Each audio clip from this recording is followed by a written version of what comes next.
Hello everyone, welcome back to organise learning channel. अगर आप मेरे चैनल पर नए हैं तो चैनल को सब्सक्राइब करें, वीडियो को एंड तक ज़रूर देखें और अगर आपको वीडियो अच्छी लगे तो वीडियो को लाइक शेयर और कमेंट करें। तो directorate of education GNCT of Delhi की तरफ से इंग्लिश की वर्कशीट है, वर्कशीट नंबर 38B, डेट 16 अक्टूबर 2021 के लिए। क्लास 10 की ये वर्कशीट है। यहाँ सभी स्टूडेंट अपना नाम लिखेंगे और यहाँ अपने क्लास टीचर का नाम लिखेंगे। तो हम पढ़ने वाले हैं first flight chapter 5 the 100 dresses का part number 2। Read the following extract and answer the given question. तो ये उस चैप्टर में से हमें कुछ पार्ट दिया गया है, तो हम इसको पढ़ेंगे और जो नीचे क्वेश्चंस पूछे गए हैं उनके आंसर्स देंगे। She thought about Wanda and her faded blue dress and the little house she had lived in। तो ये कौन सोच रहा था? ये सोच रही थी मैडी, जिसने उसका मजाक उड़ाया था वांडा के नाम का और उसकी कि वो कितनी अजीब लुक दिखने वाली लड़की है। इस चीज़ का मजाक उड़ाया था उसने अपनी फ्रेंड पैगी के साथ मिलकर। तो अब वो क्या सोच रही थी, उसने जब वो प्राइज़ जीत लिया था तो वो जीतने के बाद अब जब वो उसके 100 ड्रेसेस की ड्राइंग्स देख रही थी तो अब वो क्या सोच रही थी, वो वांडा के बारे में सोच रही थी और जो उसकी ब्लू ड्रेस जो फेड फेड हो चुकी थी ब्लू ड्रेस उसके बारे में सोच रही थी और जो छोटा सा घर जिसमें वो रहती थी अब वो उसके बारे में सोच रही थी। And she thought of the glowing picture those 100 dresses made all lined up in the classroom. इसके अलावा उसने किसके बारे में सोचा? एक ग्लो करने वाली पिक्चर जिसमें उसने जो 100 ड्रेसेस बनाई हुई थी उस पिक्चर को वो देख रही थी और उसके बारे में सोच रही थी। और वो सारी की सारी पिक्चर्स कहाँ लगी हुई थी? वो उस 100 ड्रेसेस की कहाँ पे लगी हुई थी? उसके क्लासरूम में लगी हुई थी। तो अब वो उस पिक्चर को देखकर भी सोच रही थी। At last, Maddie sat up in bed and pressed her forehead tight in her hands and really thought। फिर लास्ट में मैडी क्या करती है, वो बेड पर बैठ जाती है और उसने अपना जो सिर है उसको बहुत ज़ोर से प्रेस करती है और फिर वो सोचती है। This was the hardest thinking she had ever done. ये आज तक का सबसे हार्ड पार्ट था, मतलब इतने हार्डली उसने कभी किसी चीज़ के बारे में नहीं सोचा था। After a long long time she reached an important conclusion. और फिर बहुत बहुत बहुत टाइम बाद, मतलब थोड़ा टाइम लेने के बाद वो एक इम्पॉर्टेंट निष्कर्ष पर निकली। She was never going to stand by and say nothing again. कि वो दोबारा कभी भी इस तरीके से किसी के लिए कभी गलत नहीं बोलेगी। If she ever heard anybody picking on someone because they were funny looking और because they had strange names she would speak up. कि अगर आज के बाद उसने कभी भी किसी को देखा कि वो किसी के लुक्स पे मजाक बना रहा है या वो उसको उसके नाम का मजाक बना रहा है तो वो कभी भी अब चुप नहीं बैठेगी, वो उसके खिलाफ बोलेगी जो बंदा मजाक बनाएगा। Even if it meant losing Peggy's friendship. अगर चाहे उसको पैगी की फ्रेंडशिप भी ख़त्म करनी पड़े, पैगी के साथ अपनी दोस्ती भी ख़त्म करनी पड़े, लेकिन वो कभी भी अब ऐसे चुप नहीं बैठी रहेगी किसी का मजाक बनता हुआ देखकर। She had no way of making things right with Wanda but from now on she would never make anybody else that unhappy again. अब उसके पास वांडा के साथ तो चीज़ों को ठीक करने का रास्ता नहीं था क्योंकि वांडा जा चुकी थी, लेकिन उसने ये डिसाइड कर लिया था कि आज के बाद वो जितना वांडा जो ना खुश होकर गई है इतना वो कभी किसी को इतना टॉर्चर इतना बुली नहीं होने देगी कि कोई इतना परेशान हो जाएगा। अब हम क्वेश्चंस देखते हैं। What was Maddie thinking about? तो मैडी किस किस चीज़ के बारे में सोच रही थी? Wanda and her faded blue dress, हाँ वो इसके बारे वांडा और उसकी ब्लू ड्रेस के बारे में भी सोच रही थी। Her little house in Boggins Heights, वो उसके छोटे से घर के बारे में भी सोच रही थी।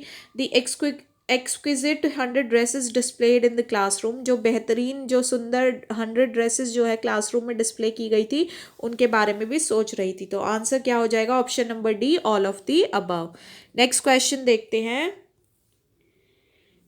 नेक्स्ट क्वेश्चन है, why was Maddie feeling sad and helpless? Maddie जो है उसको बुरा क्यों लग रहा था और वो हेल्पलेस क्यों फील कर रही थी कि अब वो कुछ नहीं कर सकती? क्योंकि क्या, फर्स्ट ऑप्शन देखते, Peggy had refuse to be her best friend. क्या पैगी ने उसकी बेस्ट फ्रेंड बनने से मना कर दिया था? तो नहीं, ये तो नहीं है।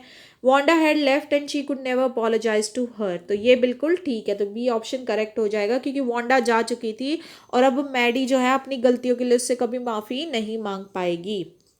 थर्ड क्वेश्चन देखते हैं। Select the option which is an example of reaching a conclusion. ये हमें ऑप्शंस दिए हुए हैं, इनमें हमें बताना कि कौन सी चीज़ ऐसी है जिसमें निष्कर्ष पर पहुंच चुके हैं, मतलब डिसीजन हो चुका है कि अब हमें ये करना है।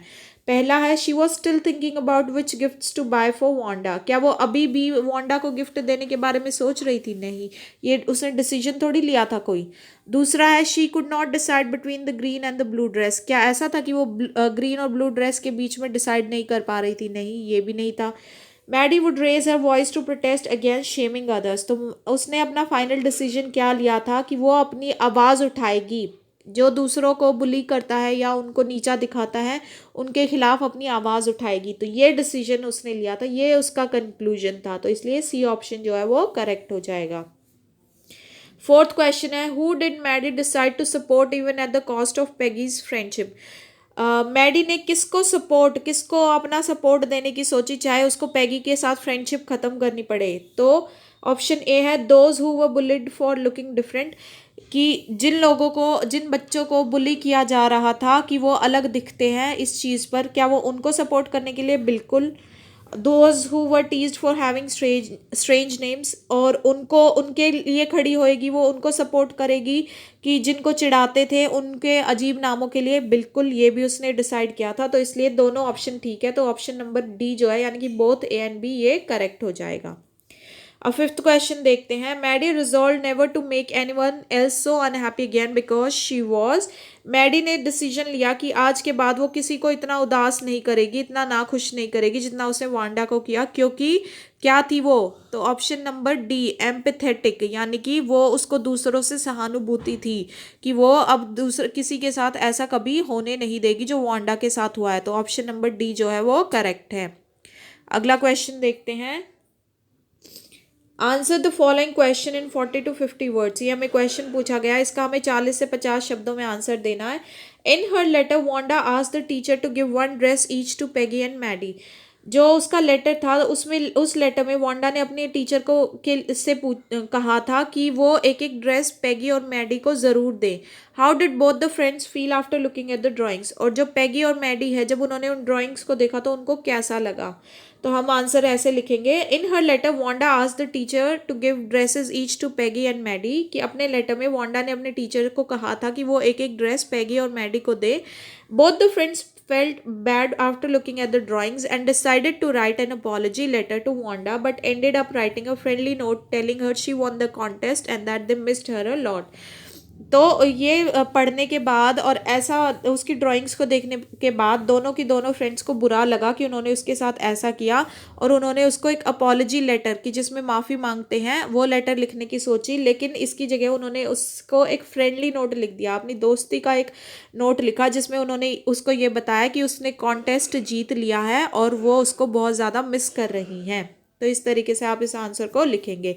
और इसी के साथ साथ कोरोना से बचने के लिए to stay safe in the fight against कोविड-19 वेयर अ मास्क, तो कोरोना से बचने के लिए सभी मास्क पहनेंगे। तो आशा आपको वीडियो अच्छी लगी होगी। अगर आपको वीडियो अच्छी लगी है तो वीडियो को लाइक शेयर और कमेंट करें, चैनल को सब्सक्राइब करें। मिलते हैं नेक्स्ट वीडियो में।